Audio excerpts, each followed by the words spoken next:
അപ്പോൾ നമ്മൾ ഇന്നൊരു ട്രിപ്പ് പോവാണ്. നല്ലൊരു ബസ്സാണ്. ഇപ്പോൾ ഫോട്ടോ എടുക്കാൻ ഒന്ന് സെൽഫി എടുക്കാം. ഒരു പുതിയ ട്രിപ്പാണ്. ബസ്സൊക്കെ ഫുൾ കണ്ടീഷനാണ്, ഫുള്ള് ശരിയാക്കിയാണ്. പോവാം.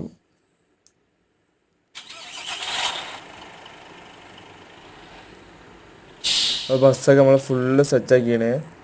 ഒരു ട്രിപ്പ് പോവാണ്, 1 ഡേ ട്രിപ്പല്ല. ഇതിന് നെക്സ്റ്റ് പാർട്ട് പുതിയ വീഡിയോ ആയിട്ടാണ്. വണ്ടി ഞാൻ കുറ്റിച്ചാതെ കൊണ്ടുപോകണം. ഇപ്പം നന്നാക്കിയിട്ടുള്ളൂ. എനിക്ക് തിരിച്ചാൻ കഴിയുന്നില്ല. പോവാൻ സ്ഥലമൊക്കെ അടിപൊളിയാണ്.